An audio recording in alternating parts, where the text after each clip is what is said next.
the Christopher Ward C12 Loco. We finally have one in for review. Is it worth the hype? Do I like it? Let's talk about it.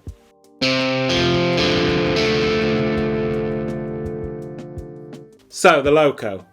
It's actually just reached the finals of the GPHG in the Petite Aiguille category. So, it's pretty well vaunted, pretty well hyped at this point. But do I agree? Is it really that good? Spoiler alert, it sort of is. To be honest, it's pretty great. But what makes it great, and what is the fuss about? Well, first of all, let's go through some specs. It's a fairly big watch for the Christopher Ward range, ranging in at 41mm in diameter. It's a thick boy at 13.7mm, but to be honest, it doesn't actually wear as thick as that would suggest. It's fairly snug to the wrist, especially on their new OEM rubber with a nice deployant clasp, and it's got a lug-to-lug of 47.5mm.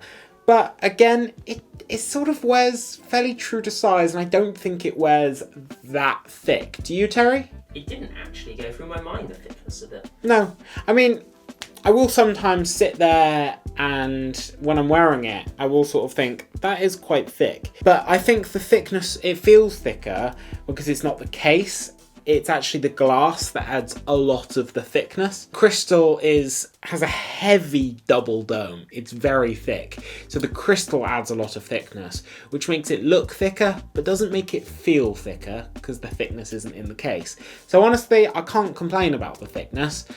But we're going to leave that discussion there because I think I've said the word thickness far too many times. When it comes to movement specifications, this is actually Christopher Ward's second in-house movement, and this is called the CW003. There's a lot of very cool things about this movement, other than the obvious thing that's sort of inescapable on the dial, the floating balance, and that is the fact it's got a 144-hour power reserve. It is manual wind, with this beautiful movement in the back. I mean, it is really cool to look at. It's really cool to watch it when you're winding it as well. And it's got a timing tolerance of plus or minus 7 seconds a day. Not entirely sure how useful that is when it's got no seconds hand to actually monitor that, but as a piece of engineering and for the price that you're paying, it's good to know that it's a pretty damn accurate movement. Not quite Kosk levels or anything, but again, it's no seconds hand. You don't need it to be Kosk levels, but it's nice to know that they've put the effort into making it more accurate than, say, the Belcanto, which is plus or minus 20 seconds. It's also got some nice super luminova, which is really good, so you can actually still read this in the dark. It's obviously very small because the dial itself isn't 41mm, which is the diameter of the watch. It's a smaller subsection on the top of the dial, more like a sub-dial, but it's still readable in the dark, so can't really complain there, in all honesty. And then staying on the dial, that's sort of where the main stuff to talk about with this watch is. And it is, like I said in the initial news video, it's sort of like a Belcanto and a 12X sort of had some sexy time. They went out for a nice meal. They went to the cinema and the date went really well. So as the 12X was dropping the Belcanto home, the Belcanto went, do you want to come in for a nightcap? So the 12X went in for the nightcap.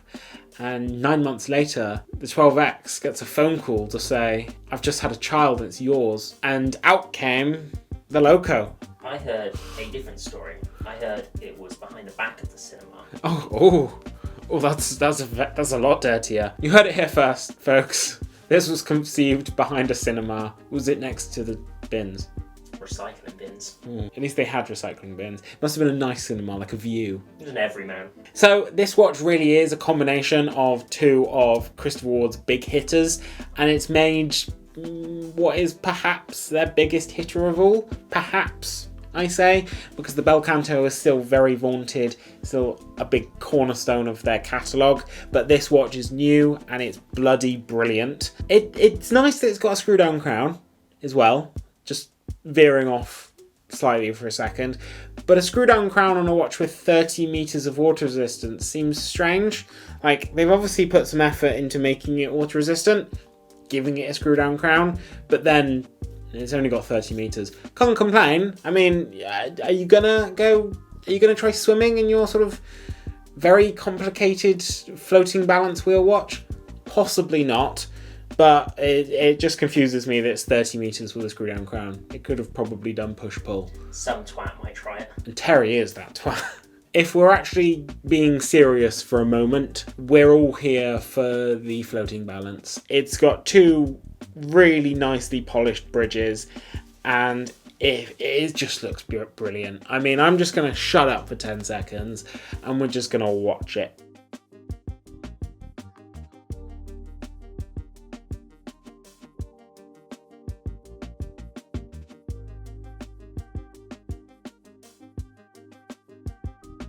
When it was first released, and this is going to be a question posed directly to Terry, Terry did somewhat complain about the dead space on the dial to the left and the right of the dial, and Terry did borrow this watch for a little while. So my question is, Terry, does your complaint hold up? When it was first released, I wasn't that impressed. But since getting hands-on with it, I think it has won me over. I still think there's something about the black plates that I'm still slightly not enamoured with. But I did really enjoy it. In terms of the free high horology pieces they have, I think this has overtaken the 12X for me.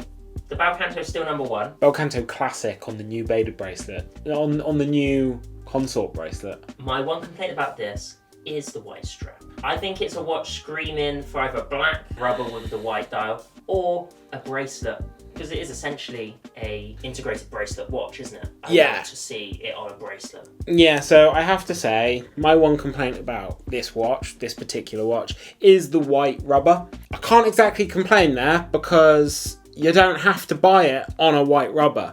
I mean, even if you buy it with the white dial, which I think would be my choice personally. The white dial is just so crisp. I love the black hour markers and stuff as well with the lume. It just really, really stands out. It's beautiful. But just to tell you as well, they do also have a blue variant, which is really vibrant, an orange version, which is again really vibrant, and a black version, but the white's my favourite. And you can choose this on a black rubber, a white rubber, an orange rubber, or a blue rubber. Or the version that you should go for is the bracelet. There is a price difference. So on the rubber, this watch is available at £3,795, or on the bracelet, £3,995. We don't have it on the bracelet, but it's an integrated bracelet sports watch. Integrated bracelet watch. You get it on the bracelet. I would 100% get a rubber as well, but with this dial colour I'd get a black. So for that to be my only complaint about this watch, I mean, even the clasp is really good. I will say I don't like the blue and the orange dials. Grey would be cool. The grey one would be super cool. Or a green. A forest green. Yeah, like a nice khaki green or something. Did you know, guys? Terry likes green. But It'd have to be a nice kind of pastel-y green. It can't be in the same manner as the imagine a blue. pastel Loco collection. We're giving Christopher Ward ideas here. I just like pastels. Yeah, everyone does. Yeah. They're much nicer than these Do you know who doesn't? bright colours. Morticia Adams. Because you've been watching Wednesday or something. I have been watching Wednesday. And in the second Addams Family movie, when Debbie marries Fester Adams, she goes, taking Fester away from us, trying to kill him, all of these things I could forgive. But Debbie, pastels. So, if you guys want one of these, they do have the second pre-order window open at the moment for delivery December 2025. Is this watch my pick for the Petite Aiguille? Unfortunately, it's not, because there is the Nomos World Timer that is in that category. I love that watch. But this watch is very much deserving of a nomination. 1,000,000%. I was going to be flabbergasted if it wasn't nominated. I mean, I think at the time I called this watch GPHG bait. Like, they were baiting for a nomination. The same as the Danish girl is Oscar bait. I really like Eddie Redmayne. I like Eddie Redmayne, but that film was Oscar bait. One thing I don't like about him is he has really dry looking skin. He does have like a waxy quality. Yeah, he's amazing in Day of the Jackal. I haven't seen it. Watch it. The fact this watch was nominated, it's 100% deserved. And for me to turn around and say, the only issue I have is the white rubber, that's pretty remarkable. I am very interested to hear what you think. I mean, the specs of this watch, 144-hour power reserve, it's beautiful manual wind. I would have liked 50 meters or 100 meters of water resistance, but I can't complain because it's a high complication. Tell me what you think down in the comments. And whilst you're down there, why not like, subscribe, ding that bell icon so you never miss another video, and why not click that join button, support the channel directly, just like everyone on screen did now, because they're amazing. But you're also amazing if you watch this far into the video, so thank you very much, and watch yourselves. But also, merch, watchyourselves.com, keep up with us, peace.